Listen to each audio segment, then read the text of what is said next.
किया उपकार है, उसके लिए जिन वाणी मांगो, वंदना शत बार है, वंदना शत बार है। आप सबको भी वंदना शत बार है। क्यों? जिनवाणी माँ द्रव्य शुद्ध को नहीं कहते हैं, जिनवाणी माँ भाव शुद्ध को कहते हैं। यदि आपने उस जिनवाणी के द्रव्य शुद्ध को भाव शुद्ध बनाया है तो उतने ही वंदन के पात्र आप हैं जितने की वंदन की पात्र ये जिनवाणी कहलाती है। ठीक है, चलिए। क्यों है जिनवाणी की कीमत? क्योंकि ये हमें सर्वज्ञ देव ने दी है, और सर्वज्ञ देव की अब हम क्या कर रहे हैं? सिद्धि, अर्थात सर्वज्ञ होते हैं, ये बात हम सिद्ध कर रहे हैं। बहुत ही आसान वाक्य है, जैन दर्शन के विद्यार्थियों को ये वाक्य समझना बिल्कुल भी मुश्किल नहीं है। कौन सा वाक्य? कि ज्ञान हमारा स्वभाव है। ज्ञान को पैदा करने के लिए हमें पर पदार्थों की आवश्यकता नहीं। ज्ञान को पैदा करने के लिए हमें इंद्रियों की आवश्यकता नहीं। ज्ञान को पैदा करने के लिए हमें प्रकाश की आवश्यकता नहीं। क्यों? ज्ञान हमारा बिल्कुल अविच्छिन्न स्वभाव है, ऐसा स्वभाव जो किसी ने हमें कभी गिफ्ट नहीं किया है, हमेशा से ये स्वभाव हमारे पास था। और दूसरी बात क्या है? और दूसरी बात है, ये एक आवरण कर्म है जिसके कारण अभी रुका हुआ है। जैसे ही वो आवरण कर्म खत्म हो जाएगा तो ऑटोमेटिकली हमें सर्वज्ञता की प्राप्ति हो जाएगी। तो सीधी सी इतनी सी मोटी सी बात है। अब इस बात को सिद्ध करने के लिए सामने वालों को हम तर्क वितर्क करके इस बात को सिद्ध करते हैं। देखिए, एक बात आपको बहुत गंभीरता से समझनी है, वो ये है कि सर्वज्ञता को सब जैनी भी स्वीकार कर लें, बड़ी बात है। क्या बोला? सर्वज्ञता को सभी जैनी भी स्वीकार कर लें तो बड़ी बात है। क्यों? क्योंकि हर दूसरे व्यक्ति को इस बात की चिंता होती है, सर्वज्ञ सब जानते हैं कि नहीं जानते। अच्छा, क्या कुछ तो रेंज होगी, अनलिमिटेड जानते हैं। अच्छा, आज से 100 साल बाद का जानते होंगे। चलो 100 साल बाद तो क्या हम ही बता देते हैं, 100 साल बाद चिंता ही नहीं रहेंगे। अरे मतलब बैंक नहीं रखूंगा। अच्छा चलो 1000 साल बाद तो बता देंगे। हाँ बता देंगे भैया, आप अभी पार्टी चालू हुई है, 1000 साल बाद तो इसका कोई दो ही पार्टी मिलेंगी आपको, कांग्रेस और बीजेपी को।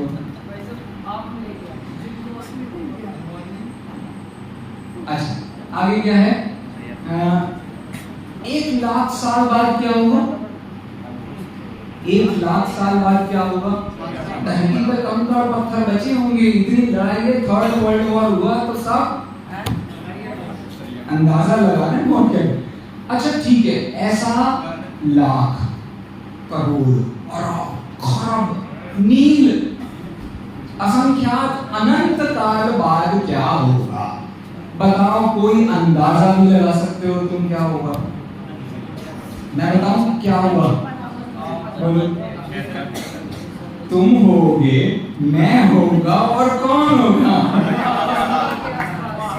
कहने का मतलब ये है, ये सर्वज्ञता इस बात का भरोसा दिला रही है कि तुम्हारा अस्तित्व तुमसे कोई कभी छीनने वाला नहीं है। यदि ये भरोसा लाना हो तो सर्वज्ञता की सिद्धि करना अत्यंत आवश्यक है, वरना तुम क्या है? तुम तो आए थे ब्रह्मा में से, वहीं विलीन हो जाओगे, तुम्हें क्या चिंता है? ठीक है, तो इसीलिए यदि जैन बने रहना है तो ये मानना बहुत जरूरी है कि जिस बुद्धि के नाम पर तुम ये कह रहे हो कि सर्वज्ञता नहीं है, वो बुद्धि का कभी नाश नहीं होने वाला है। सोचो, भगवान ने तो तुमसे ये कही कि तुम्हारी बुद्धि का कभी अभाव नहीं होगा, तुम क्या कह रहे हैं? भगवान तुम्हारी बुद्धि का कभी अभाव हो सकता है, क्योंकि सर्वज्ञता हमेशा नहीं हो सकती। तो कहने का मतलब ऐसे बहुत सारे तर्क वितर्क हमारे यहाँ चल रहे हैं, उनका खंडन स्वरूप मैंने 2 मिनट आपके सामने कुछ कहा है। चलिए वापस आते हैं अपने प्रकरण पर, जहाँ आचार्य लघुनंदवीर्य ने बड़े प्यारे प्यारे तर्क देकर के इस बात को सिद्ध किया है कि सर्वज्ञता होती है। कल के प्रकरण तक हमने कुछ बातें पढ़ी थी और मैंने आपसे कहा था वो आपको याद करके आना है। वो बोलो भैया, कितने लोग सुना सकते हैं मुझे? कहाँ तक, जहाँ तक हमने कल चर्चा कर ली थी। ठीक है, पहले नंबर पे मुझे सिर्फ 2 सूत्र सुनाओ, सूत्र नंबर 11 और 12 इस अध्याय के। दूसरे अध्याय के 2 सूत्र सुनाने हैं। बोलो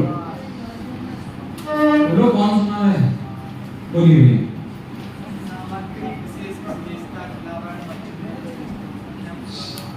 शाबाश शाबाश, अगला सूत्र बताइए। बिल्कुल एक एक शब्द, बिल्कुल कहीं से कुछ मिस नहीं किया है, बहुत बढ़िया बात। मुझे बता रहे हो तुम लोग सूत्र याद करो। तुम मतलब जिन्हें सूत्र याद नहीं उन्हें बहाना चाहिए पड़ता है कि कैसे वहां से बुद्धि हटाई जाए किताब में से। कोई नहीं है।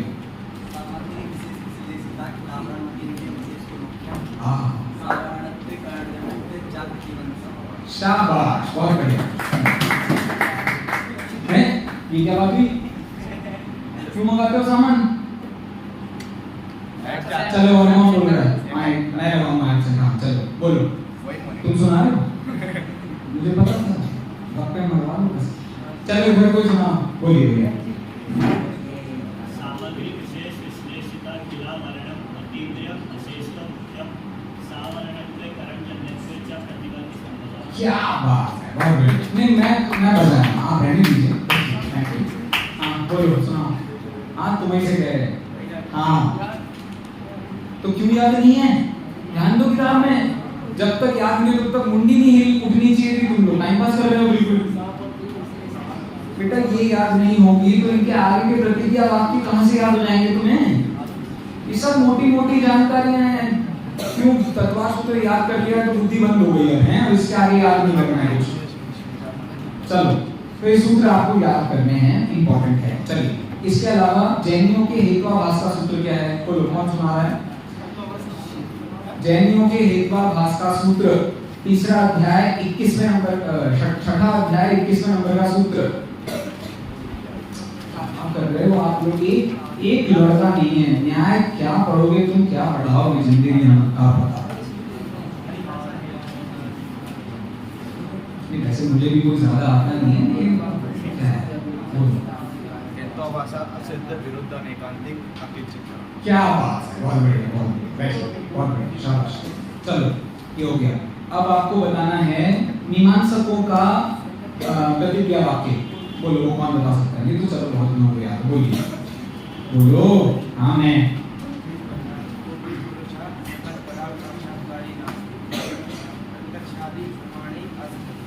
बहुत बढ़िया, बहुत बढ़िया। चलो अगला, जैनियों का प्रतिज्ञा वाक्य बोलिए भैया।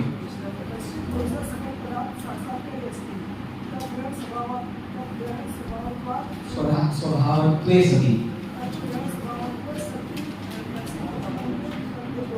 क्या बात है, प्रत्ययत्वात्। शाबाश। ताली नहीं बजाना, तो लेटे लेटे, अरे नहीं बजाना भाई, तो लेटे लेटे ताली बजा रहे हैं। हाँ चलो हो गई यहाँ तक बात। चलिए नेक्स्ट आपको बताना है। हाँ इसमें 2 बातें और अपन कल एक और हमने प्रतिज्ञा वाक्य पढ़ा था जैनियों का, जिसमें प्रलय भूकंप दिलवाया गया था। किसी को याद है? कहाँ है वो, क्या नाम है? विशाल। बहुत बढ़िया। चलो देखो ध्यान से, अभी किताब में जिसमें अतिशायनार्थ हेतु दिया गया था, वो वाली बात मैं पूछ रहा हूँ। बोलो, याद आएगी किसी को? देखो मुझे कितनी याद है, मैं ट्राई करता हूँ, ठीक है? दोषावरणे, मुझे याद, मैं तो चेक कर रहा हूँ। देखो दोषावरणे क्वचित निर्मलम प्रलयम उपद्रजतः प्रक्षीणमाण नहीं प्रकृष्यमाण हानिकत्वात्। ये बहुत बढ़िया उन्होंने लॉजिक दिया है।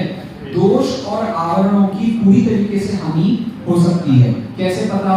क्योंकि अभी हमें कुछ लोगों में उसमें कम ज्यादा देखने को मिल रहा है।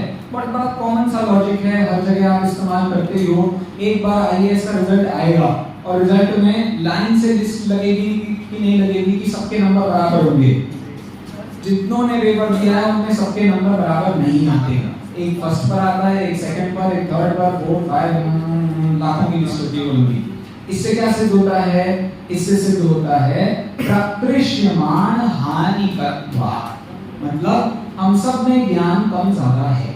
इसका मतलब दुनिया में कोई ऐसा व्यक्ति हो सकता है जिसका ज्ञान पूरी तरीके से विनष्ट, जिसका ज्ञानावरण कर्म पूरी तरीके से नष्ट हो गया हो। यहाँ तक हमने कल बात कर ली थी। इसमें जो असिद्ध हेत्वाभास था वहां तक हमारी बात हो गई। असिद्ध हेत्वाभास बताइए कौन से असिद्ध हेत्वाभास के द्वारा एक शब्द आपको मैंने कल लिखवाया था, सबके लिए एक शब्द लिखवाए थे। असिद्ध हेत्वाभास का संबंध किससे है? बोलो। शाबाश। जहां आपकी बुद्धि मोह से ग्रसित होती है वहां आप चीजों का स्वरूप ही इधर का उधर कर देते हैं। यदि कोई व्यक्ति मदिरा पीकर बैठा हो तो लाल रंग को काला, काले रंग को नीला, नीले को पीला, पीले को हरा कर सकता है। और यदि वो ऐसा नहीं भी कर रहा है, लाल को लाल भी कह रहा है, तो क्या उसकी बात मानी जा सकती है? बिल्कुल वही बात यहाँ कह रहे हैं। असिद्ध हेत्वाभास क्या करता है? स्वरूप के साथ में विरोध प्रस्तुत करता है। ठीक है, तो हमने उनसे कहा भैया ये जो हमारा हेतु है इसमें कोई असिद्ध हेत्वाभास नहीं है, क्योंकि दोनों बातें बिल्कुल सिमिलर हैं। कौन सी दोनों बातें हैं? प्रतिबंध होता है मतलब कर्म होते हैं तो लोगों को ज्ञान नहीं होता है, और कर्म नहीं होते हैं तो लोगों को ज्ञान होता है। ऐसी बात हमें साफ साफ दुनिया में समझ में आती है। उदाहरण के लिए उन्होंने कहा जैसे लाखों साल बीत जाने के बाद में किसी नगर में से मूर्ति का मिलना। लाखों तो चलो ज्यादा हो गया, हजारों साल बीतने के बाद भी मूर्तियां मिल रही कि नहीं मिल रही हमको? अरे हजारों साल मिलने के बाद भी नीचे से मूर्तियां, तो मूर्तियां कहाँ ढक गई थी? तो मूर्तियों के ऊपर क्या था? मिट्टी की लेयर थी। आपने मिट्टी की लेयर हटाई तो ऑटोमेटिकली मूर्ति सामने आ गई। ऐसे ही ज्ञानावरण की बहुत लेयर है हमारे पास। ज्ञानावरण की लेयर हटी तो अपने आप ज्ञान प्रकट हो जाता है। ये बात बताओ दुनिया में बताना किसे कठिन है? जैसे अभी कुछ ही दिनों पहले की बात है, हिमालय में से बहुत सारा हिस्सा पानी में तब्दील होकर के कम हो गया, तो वहां पर एक बहुत पुरानी मूर्ति का उद्गम हो गया। वो मूर्ति बहुत सालों से छुपी हुई थी, अब लेकिन जैसे वो पानी हटा है तो अपने आप वो मूर्ति हमें दिखाई दे रही है। क्या है ये? बर्फ क्या थी? ज्ञानावरण कर्म। उसके अंदर की मूर्ति क्या था? क्या थी? ज्ञान। तो जैसे ही बर्फ हटी ज्ञान हो गया। बात समझ में आ गई आपको? तो ये बात दुनिया में हमको आसानी से समझ में आ जाती है कि ये जो बात हमने कही है, कौन सी बात हमने कही है? तद ग्रहण स्वभावत्वे सति प्रक्षीण प्रतिबंध प्रत्ययत्वात्। ये बात दुनिया में हमें साफ साफ समझ में आती है, इसलिए इसमें कोई असिद्ध नाम का हेत्वाभास नहीं है। ठीक है, यहाँ तक सबको क्लियर है? चलो तो नेक्स्ट पर चलते हैं। सेकंड क्या है भैया? विरुद्ध। विरुद्ध हेत्वाभास भी यहाँ नहीं लग रहा है। विरुद्ध के लिए क्या कहा था? असमभाव, मतलब विपक्ष में वृत्ति होना। चलो अब दो चीजें हैं, पक्ष, सपक्ष और विपक्ष। ठीक है, पक्ष मतलब यहाँ उदाहरण में पक्ष कौन है? कोई पुरुष, लेकिन कैसा? सर्वज्ञ। कोई सर्वज्ञ पुरुष सपक्ष है, क्योंकि पक्ष में धर्म भी होता है और धर्मी भी होता है। धर्मी है कोई पुरुष और साध्य है हमारा सर्वज्ञ। तो पक्ष में क्या हो गया? कोई सर्वज्ञ पुरुष मतलब सर्वज्ञ। ठीक है, पक्ष है हमारा सर्वज्ञ, क्योंकि उसी की सिद्धि हमको करनी है। सपक्ष कौन होगा इसका? दूसरा सर्वज्ञ, तीसरा सर्वज्ञ, चौथा सर्वज्ञ, और कौन होगा वो तो कह नहीं सकता। इसका विपक्ष कौन होगा?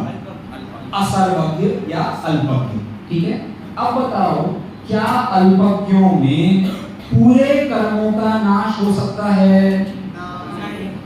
क्या अल्पज्ञों में पूरे कर्मों का नाश हो सकता है? नहीं हो सकता है। इसीलिए विरुद्ध हेत्वाभास नहीं है। समझ में आया विरुद्ध हेत्वाभास कैसे नहीं है?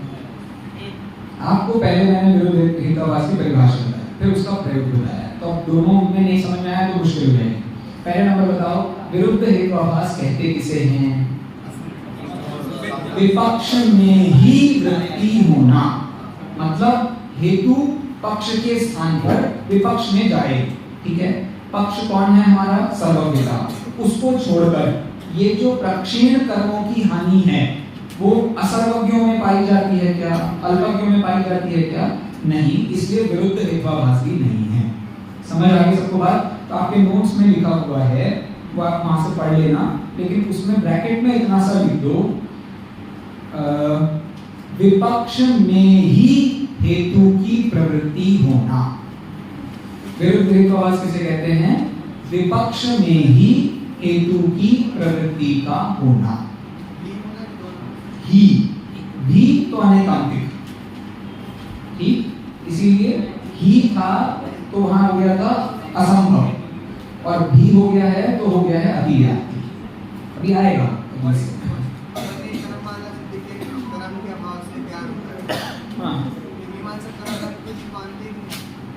मीमांसा कर्म मानते हैं कि नहीं मानते, उसके लिए तो हमने असिद्ध हेत्वाभास दिया ना बेटा। देखो, जैसे सर्वज्ञता को हम आंखों से नहीं देख सकते, वैसे हम कर्मों को भी आंखों से नहीं देख सकते। कैसे सिद्ध करेंगे हम? उसकी क्रिया से। तो क्या जगत में कोई व्यक्ति आपको मोह से युक्त दिखाई दे रहा है? दिखाई दे रहा है, तो हम क्या कहते हैं? भैया इसको मोहनीय कर्म का उदय कहते हैं। अब ये कर्म को वो माने ना माने वो एक सेपरेट इशू है। हो सकता है वो कर्म को ना भी माने, इधर हो सकता है, नहीं सच्ची बात है, कर्म को नहीं मानते। अब कर्म को नहीं मानते हैं, लेकिन कर्म के कार्य को तो मानते हैं, तो ऑटोमेटिकली कर्मों को मानना हो गया, ऐसी बात। चलो, लेकिन गुड क्वेश्चन, ठीक है, हो गया। यहाँ विरुद्ध हेत्वाभास सबको समझ में आ गया? विरुद्ध हेत्वाभास समझ में आया? अरे ऐसे देख रहे हैं मुझे बिल्कुल। विरुद्ध हेत्वाभास का मतलब होता है, क्या किसी गरीब, मैंने कहा एक गरीब बहुत सुखी होता है, क्यों? क्योंकि उसका गल्ला बहुत बड़ा होता है। क्या बोला? एक गरीब बहुत सुखी होता है, क्यों? क्योंकि उसका गल्ला बहुत बड़ा होता है। कभी आज तक कभी किसी गरीब के पास आपने गल्ला देखा? पेटी लेके घूमता है कोई गरीब, उसमें ताला लगा हो, उसमें अंदर बहुत सारी चीजें रखी हो? ऐसी बात नहीं है, बल्कि इससे उल्टा होता है। क्या होता है? जो गरीब नहीं होता है उसके पास गल्ला होता है। ऐसे ही कौन सर्वज्ञ है? जिसका कर्म नष्ट हो गया है।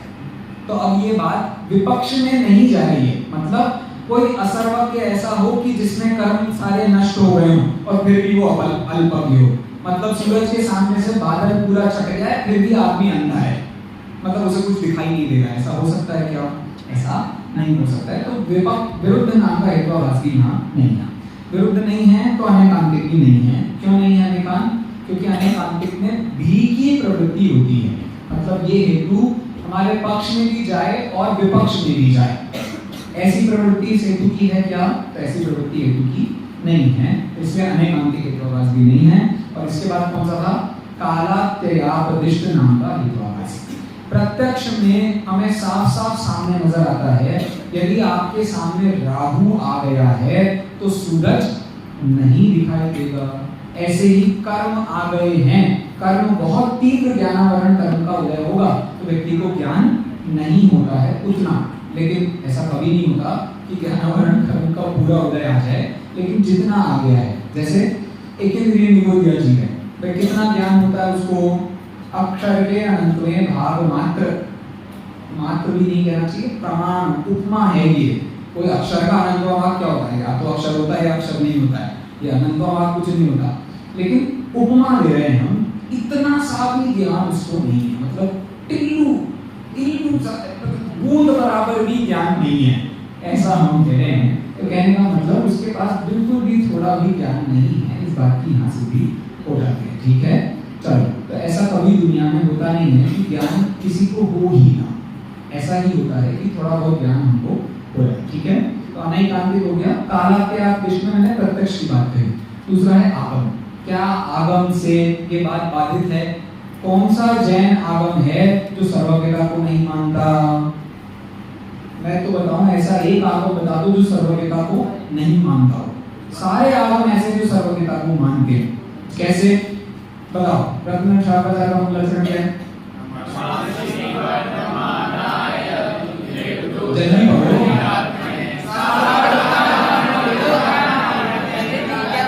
कौन सी विद्या है ये? केवल ज्ञान विद्या, मतलब सर्वज्ञता। हो गई सर्वज्ञता की सिद्धि। बताओ तत्वा सूत्र का मूलाचरण। कर्म भूभृत भेदारम। हो गई सर्वज्ञता की सिद्धि की नहीं हुई? हो गई। और क्या सुनना है तुम बताओ, और कौन सा?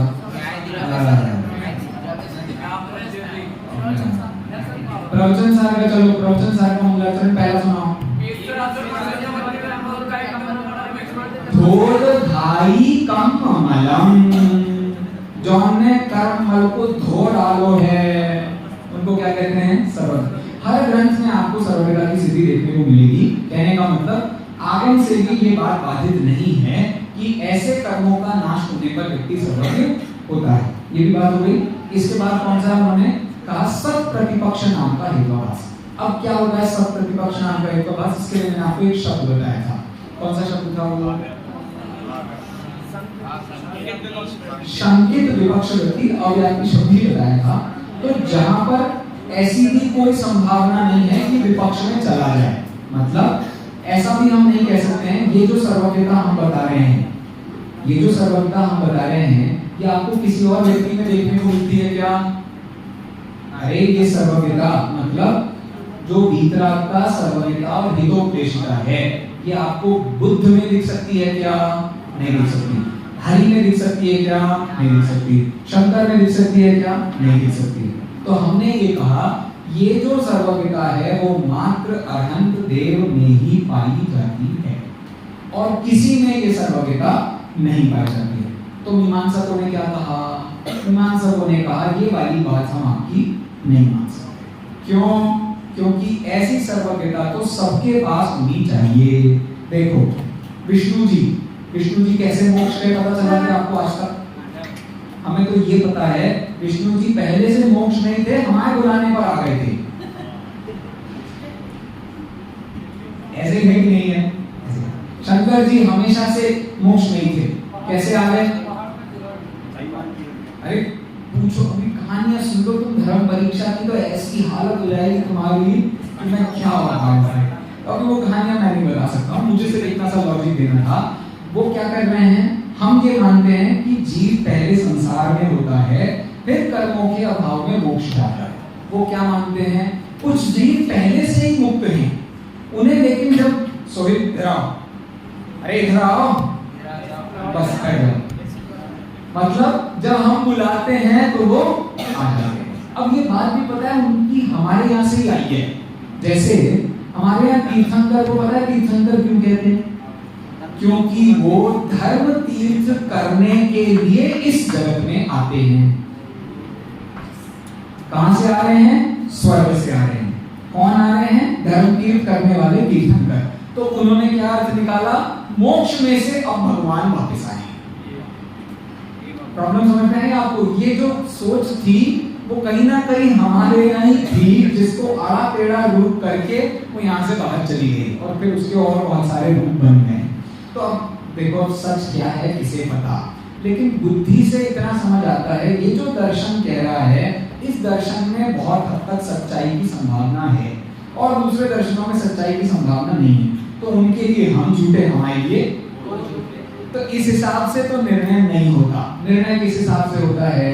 निर्णय का हिसाब ये है वस्तु स्वरूप के कौन कितना निकट है, कौन वस्तु स्वरूप का कितना सही प्रतिपादन कर रहा है, उसके आधार पर हम सही गलत का निर्णय करते हैं। तो अभी कितनी सी बात हुई। सत प्रतिपक्ष नाम का जो हेतुवाभास है, हमने कहा ये नहीं लग रहा है, उनने क्या कहा? नहीं ये लग रहा है। अब वो बता रहे हैं कैसे। यहाँ तक किसी को कोई प्रॉब्लम हो तो आप पूछ लीजिए। बोलो क्या बोले? काला त्याग निश्चय में प्रत्यक्ष का निश्चय कैसे किया? हमने प्रत्यक्ष का निश्चय ऐसे किया, प्रत्यक्ष में भी ये बात बाधित नहीं है कि क्लास में 10 बच्चे होते हैं तो उनकी बुद्धि कम ज्यादा नहीं होती, बल्कि ये सिद्ध होता है कि उनकी बुद्धि कम ज्यादा है। अरे ये तो बहुत दूर की बात है। पहले के जमाने में गुरुकुलों में टीचर को ये पता चल जाता था उस व्यक्ति की शक्ल को देख करके कि किस बच्चे पर कितना टाइम इन्वेस्ट करना है। उस व्यक्ति के चेहरे को देखकर, उसकी कुंडली को देखकर, उसका पूरा इतिहास जानकर के चुटकियों में ये बात पता चलती है ये लड़के के चेहरे पर कांति है। अब ये क्लास में सो भी रहा होगा, सुन नहीं रहा होगा, तो भी टीचर को ये समझ आ जाता है कि इस लड़के को बाद में टैकल कैसे करना है। टीचर बाद में उसको बुलाएगा कमरे में, कि बेटा नहीं लग रहा, एप्लीकेशन लिखवा दूं। हमें ये टीचर नहीं चाहिए, टीचर बदला जाए। वो बेचारा सारा काम कर रहा है, 4-5 दिन तो सुन ही लेगा क्लास, समझ आ गई आपको? ये इतने सारे टीचर तरीके निकाला करते थे, और फिर ऐसी हमारे अक्षर भैया जैसी शक्ल का व्यक्ति हो, फिर क्या कहें हम, अरे भैया आप कह रहे हो तो कह लो, नहीं तो कोई बात नहीं है, क्लास नहीं भी होती तो क्या फर्क पड़ जाता है, ये सब तो जो है सो संसार है। मैं एग्जाम्पल दे रहा हूँ, ठीक है? अक्षर भैया तो बड़े ही तेजस, इनका तेजस नाम का बहुत तेज है, बात वो नहीं। मैं एक उदाहरण दे रहा हूँ कि ऐसे जमाना हुआ करता था कि लोग चेहरा देख करके अंदाजा लगा लेते थे कि कौन सा व्यक्ति राजा का पुत्र है, कौन सा सेठ का पुत्र है, कौन सा यति का पुत्र है, कौन सा ब्राह्मण पुत्र है, सब पता चल जाता था चेहरा देखकर। इससे क्या समझ में आता है? जैसे ये चेहरे में कांति कम ज्यादा होती है, ऐसे ही बुद्धि कम ज्यादा होती है, ऐसे बुद्धि का क्षयक्षम भी कम ज्यादा होता है, अतः सिद्ध हुआ सर्वज्ञता होती है। हाँ, असिद्ध में स्वरूप के संबंध में असिद्धि की बात थी, यहाँ प्रत्यक्ष प्रमाण के संबंध में सिद्धि की बात है। देखो, एक तो हमें बताना है, ये तुम्हें सामने दिखाई दे रहा है, नहीं दिखाई दे रहा? दिखाई दे रहा। अब ये दिखाई दे रहा है कि प्रत्यक्ष प्रमाण का विषय, लेकिन अब ये बता इसका स्वरूप क्या है? इसका स्वरूप ये है, इससे कम्युनिकेशन का सिस्टम बनता है।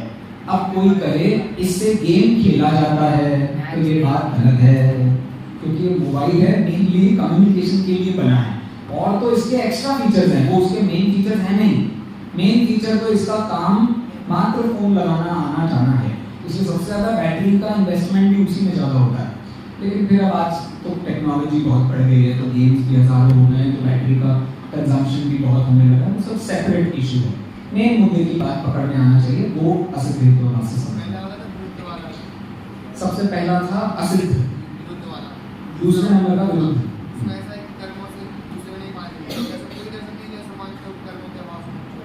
हाँ, कर्मों को माना गया है बहुत सारे दर्शनों में, लेकिन जैसा पौद्गलिक कर्म हमने माना है वैसा उन्होंने नहीं माना।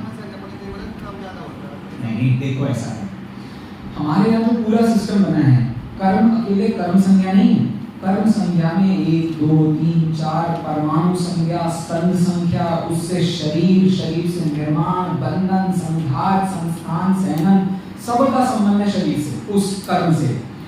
उनको क्या लेना देना? उनके लिए तो कर्म है पुण्य कर्म, पाप कर्म।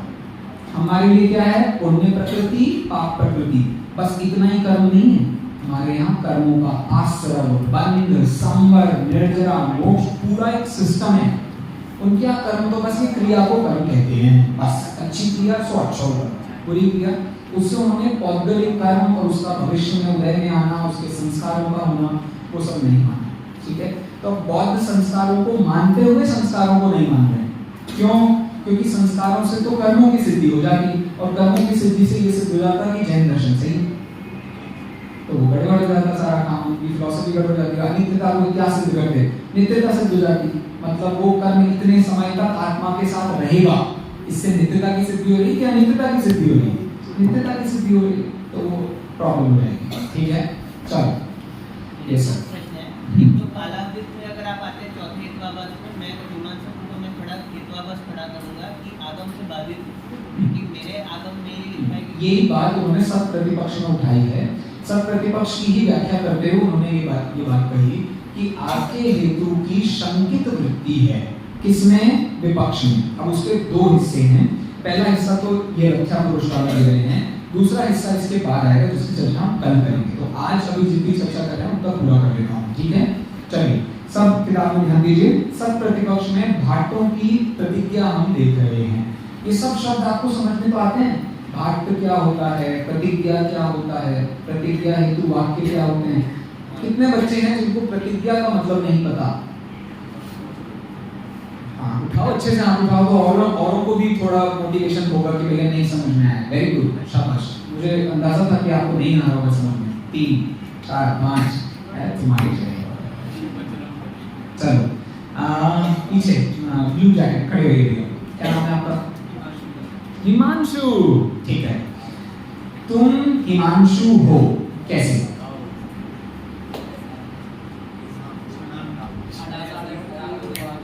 अब देखना ध्यान से इन्होंने जो बोला उस पर सब ध्यान देना। आप हिमांशु हो, इसको कहते हैं प्रतिज्ञा। हेतु क्या है? आपने कहा आधार कार्ड में लिखा होने से। समझ में आई बात? जो भी बात आप हेतु से सिद्ध करते हो उसको प्रतिज्ञा कहते हैं। समझ में आ गई? सबको आ गई? तुम्हें भी नहीं आई? खड़े हो, बैठिए। तुम्हारे कुर्ते का कलर नीला हरा है। हरा इंग्लिश में तो नहीं बोलना पड़ेगा, ठीक है? इंग्लिश में बोलो ना। हाँ, the color of your kurta is green. How do you know so? Shh, quiet everybody. बोलिए। हैं? हाँ, because you can see it. Now there are two sentences. First sentence is the color of this kurta is green, and the second sentence is because you can see it. There are two sentences. The second sentence is called as hetu. The first sentence is called as pratigya. That's it. Sit down. चलिए, अब यहाँ ध्यान दीजिए। यहाँ जो वाक्य हम देख रहे हैं कि प्रतिज्ञा हेतु को मिलाकर के एक वाक्य यहाँ पर बनाया गया है। वादी प्रतिवादी के लिए बस प्रतिज्ञा हेतु ही बहुत होते हैं और कुछ बताने की जरूरत नहीं है। शिष्य हो तो उनको थोड़ा उदाहरण देना पड़ता है, थोड़ा और समझाना पड़ता है, उतनी बात है। तो देखो, हमने कहा सर्वज्ञ होते हैं। क्यों? क्योंकि हमारा ज्ञान करने का स्वभाव है और कर्मों का नाश हो सकता है। ठीक है यहाँ तक? अब उनका ये कहना है जैसा सर्वज्ञ आप बता रहे हैं वैसा सर्वज्ञ तो हमें गली गली में मिलता है। क्या कहा उन्होंने? जैसा सर्वज्ञ आप बता रहे हैं वैसा सर्वज्ञ हमें गली गली में मिलता है। कहाँ लिखा है? तो इस पूरे वाक्य का अंतिम शब्द देखिए, रथ्या पुरुषवत लिखा। रथ्या पुरुष का मतलब क्या होता है? रथ्या मतलब रथ के योग्य मार्ग को रथ्या कहते हैं, मतलब हाईवे।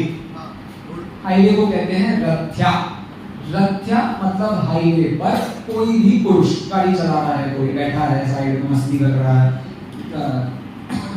जो भी करता हो काम वो सब, मतलब रास्ते चलता आदमी कोई भी। जैसा आपने अभी सर्वज्ञ कहा है वैसा सर्वज्ञ दुनिया में हमें हजारों नजर आ रहे हैं। अब उन्होंने कहा कैसे? क्योंकि उन्होंने जैन दर्शन भी पढ़ा है। इन्होंने मीमांसकों ने, तो उनको पता है हमारे अरहंत देव के वचन होते हैं कि नहीं होते हैं, इसके बिना तो हितोपदेशिता नहीं होती।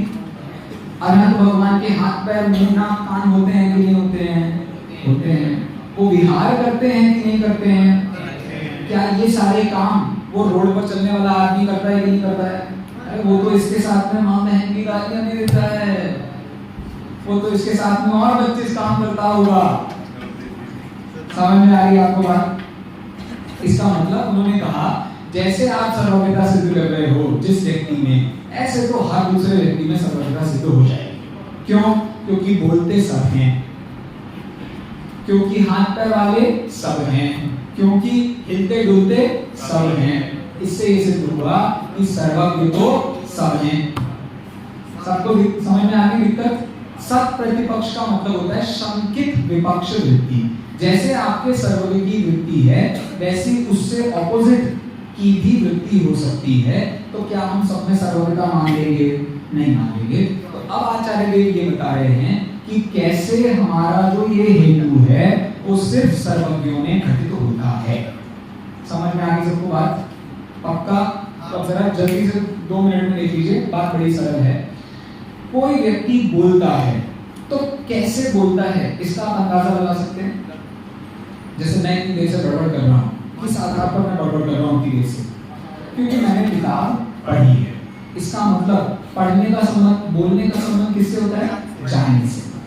जो जितना ज्यादा जानता है वो उतना ज्यादा बोलता है, या जो जितना कम जानता है वो उतना ज्यादा बोलता है? हाँ, मुझे पता है इस लड़के के दिमाग में आता जाता कुछ भी नहीं है, फिर भी आदमी बहुत बड़बड़ाता है दुनिया में। तो दुनिया में तो ये भी देखने को मिलता है ना, आता जाता कुछ नहीं है लेकिन फिर भी बहुत बड़बड़ाता है। अरे ऐसा नहीं होता है, उसे उतना आता है कि जितनी वो बड़बड़ कर रहा है, वो उस क्षेत्र का जानकार है, तभी इतने सारे लोग उसकी सुन रहे हैं। ऐसी बात नहीं है। तो कहने का मतलब ये हुआ, जो जितना ज्यादा जानता है उसकी बात उतनी प्रामाणिक मानी जाती है। जैसे हम सब वाद विवाद के लिए बैठे हैं, एक विषय पर मैं बोल रहा हूँ, तो जितना भैया खड़े हो गए, भैया आपकी वाली बात हम नहीं मान सकते। अब चिन्मय भैया प्रवचन करने बैठ गए, फिर बगल में क्या नाम भैया, ईशान भैया ने कहा भैया आपकी बात हम नहीं मान सकते। ऐसा करते करते करते करते हमने सबका चक्कर काटा और अंत में वो व्यक्ति जीता। कौन व्यक्ति जीता? जिसने सबसे बढ़िया बात बोली। इसका मतलब हमने बोलने से इस बात को सिद्ध किया कि जिस व्यक्ति के पास ज्यादा ज्ञान होता है उसी के शब्दों में अतिशय योग्यता पाई जाती है। अब ऐसे ही दुनिया में इतने सारे लोग समाचार में बैठे, हर आदमी अपने आप को महान बता रहा है, लेकिन सब किसके नीचे? वो एक अनंत भगवान के नीचे। इसका मतलब उनकी वाणी में दम है, तभी उनकी बात को सब मान लेते हैं। ये बात आपको सिद्ध करनी है। समझ में आ गई बात? ऐसा ही वचनों में, तो ऐसा ही शरीर में, और ऐसा ही उनके आहार आदि में। शरीर के हिसाब से देखो, हमारा शरीर है कितने रोगों से भरा हुआ है? 8,56,99,603। अब जो भी थोड़ा गड़बड़ हो गया होगा एक नंबर, मतलब मैं उदाहरण दे रहा था आपको। हमारा शरीर कितने रोगों से घिरा हुआ है? इतने सारे रोगों से। और बताओ अधम भगवान के शरीर में रोग नाम की चीज है कि नहीं? क्षुत् पिपासा जरातंक जन्मांतर भयस्मया नरागदेश मोहाश्च यस्याप्ता स प्रकीर्यते। मतलब उनका जो शरीर है वो भी इतना निर्मल है। हमारे शरीर में खून है, खून में कितने प्रकार के जीव रहते हैं, कितने त्रस्ताई जीव, कितने सारे जीव रहते हैं। उनका शरीर कैसा है?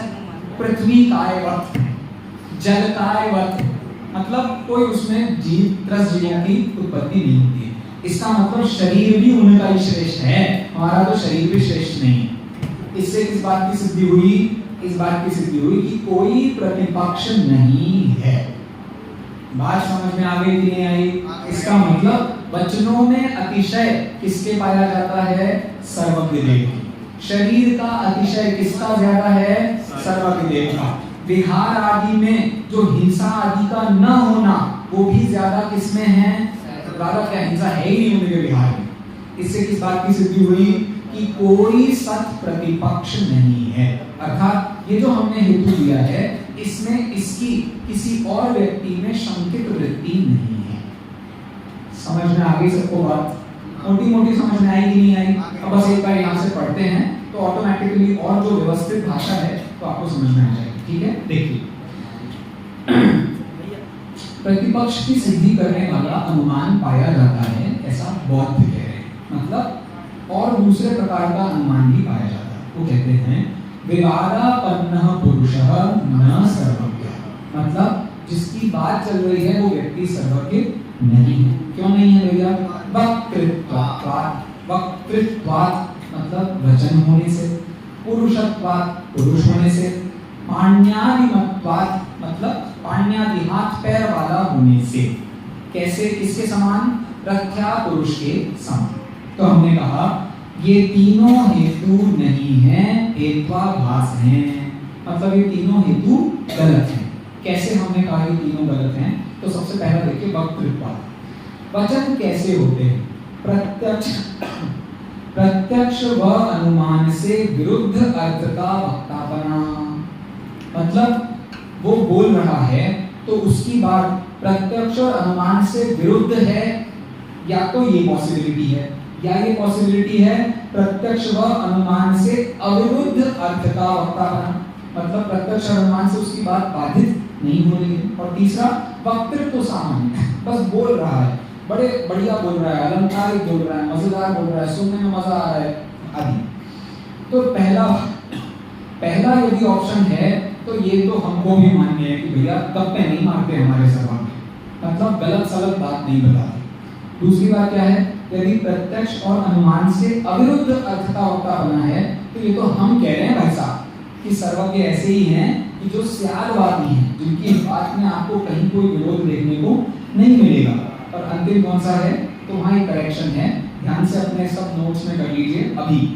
वक्तृत्व सामान्य के आगे लिखा है शंकित विपक्ष वृत्ति, कुत्ते को काटना है आपको, वहां शंकित शब्द को काट करके लिखिए निश्चित विपक्ष वृत्ति। शंकित को काटकर वहां निश्चित विपक्ष वृत्ति करना है, क्योंकि ज्ञान का प्रकर्ष ही वक्ता के प्रकर्ष को सिद्ध करता है। तो अब आपको इसको मैंने ये क्यों किया है उसको चेक करना है। आप किताब खोलिए, उसमें पढ़िए, तो आपको समझ में आएगा कि ये मैंने ऐसा क्यों किया है। ठीक है, ऐसे ही इसके नीचे पुरुषत्वात् लिखा भैया, उसमें भी अंत में पुरुषत्व सामान्य लिखा है। अरे मिल गया, पुरुषत्व सामान्य में भी लिखा है शंकित विपक्ष वृत्ति, वहां वृत्ति शब्द की जगह लिखिए व्यावृत्ति। वृत्ति शब्द की जगह लिखिए व्यावृत्ति। इसको चेक करने के लिए आपको किताब का सहारा लेना पड़ेगा, तो आपको बात समझ में आएगी मैंने ऐसा क्यों किया। ठीक है, चलो अब दूसरा हेतु क्या था, पुरुषत्वात्। पुरुषत्वात् मतलब वो आपको पुरुष है, तो पुरुष होने से वो या तो राग आदि दोष से युक्त होगा, राग आदि दोष से रहित होगा, या सामान्य पुरुष होगा। यदि राग आदि से सहित वो व्यक्ति है तो हम भी उसे सर्वज्ञ नहीं मानते, यदि राग आदि से रहित है तभी हम उसे सर्वज्ञ मानते हैं। और जो पुरुष विशेष है, पुरुष सामान्य है, उसके हिसाब से भी देखा जाए तो ये व्यक्ति में पुरुषत्व सबसे ज्यादा बढ़िया श्रेष्ठ पाया जाता है। महिलाओं की तरफ ये एक बार भी ऐसे नहीं करता है। समझ में आने बात, तो इससे हमको उस पुरुष की विशेषता का भी पता चलता है कि वो राग आदि से पूरी तरीके से रहित है, उसमें किसी भी प्रकार की कोई गलत वृत्ति नहीं देखने को मिलती है, हर व्यक्ति को वो समान ही देखता है। इस प्रकार से ये जो मुद्दा था वो पूरा हुआ। कल का विषय आपको बोर्ड पर समझाया जाएगा, क्योंकि बहुत सारी बातें यहाँ नोट्स में नहीं है, तो वो प्रकरण के लिए आपको किताब भी देखनी पड़ेगी। यहाँ तक कोई प्रश्न हो तो बोलिए, वरना समापन बोलिए।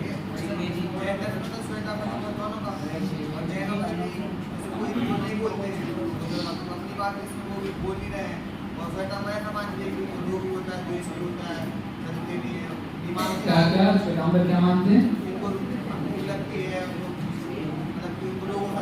नहीं, अरे मतलब उसमें एक विशेषता है, वो इतनी सी नहीं है जितनी आप कह रहे हैं, उसमें कुछ और भी खास है। हाँ ठीक है, हाँ नहीं अपनी बात नहीं कर रही है, क्योंकि जो फिर भी जो योग्यता सर्वज्ञता में दिखाई जा रही है, सर्वज्ञ व्यक्ति में दिखाई जा रही है, तो सामान्य व्यक्तियों से तो श्रेष्ठ है ही। जैसे हम लोग खाते पीते हैं तो कितना कितना कैसा कैसा और क्या क्या और उस तरीके से घटाने जाएंगे, तो यहाँ से कितना कह रहे हैं पुरुष विशेष। अभी ये नहीं सिद्ध कर रहे कि उसमें और मतों के अंदर क्या क्या भेद पड़ रहे हैं, उसकी बात यहाँ नहीं कर रहे हैं। इतनी मोटी मोटी बात कही गई है कि वो बाकी पुरुषों से विशेष है। बस जो शरीर की आपने बात की, वो तो देवों में भी पाए जाते हैं अतिशय। वो मुद्दा भी यहाँ इसलिए नहीं है क्योंकि पहली बात तो आपको देव उन्हें सिद्ध करने पड़ेंगे जिन्होंने कभी देव देखे नहीं। तो वो जब विपक्ष में प्रश्न नहीं खड़ा किया तो उसका जवाब से वो नहीं। और जो अनेकांत की बात है, साधवाद की बात है, वो अन्यमति भी मानते हैं लेकिन बोलते नहीं। उसमें दोनों बातें हैं, उसमें दोनों बातें हैं। जो बहुत सारे लोग मानते भी हैं लेकिन स्वीकार मतलब जानते तो हैं लेकिन स्वीकारते नहीं हैं, और कई सारे लोग जानते भी नहीं हैं। जैसे जब आप ये कह रहे हो कि स्यादवाद संशयवाद है, इसका मतलब आप उसका स्वरूप ही नहीं जानते, तकलीफ वो भी है, तो मुद्दा तो कह नहीं सकते, उसमें दोनों बातें मिक्स। और जो छोटा एक प्रश्न है कि शंकित जो आपने लिखा, is it the same as संदिग्ध? एक तो ये जो लिखा हुआ है उसको आप जान लो किसका क्या है, लेकिन यहाँ शंकित नहीं आएगा, उसकी जगह निश्चित आएगा, वो मैं कह रहा हूँ। यहाँ शंकित जो लिखा है, शंकित कहो संदिग्ध कहो एक ही बात है, वो तो कोई उसमें कोई प्रॉब्लम नहीं। ये तो प्रॉब्लम ही वही है, यदि आप शंकित वृत्ति मान लोगे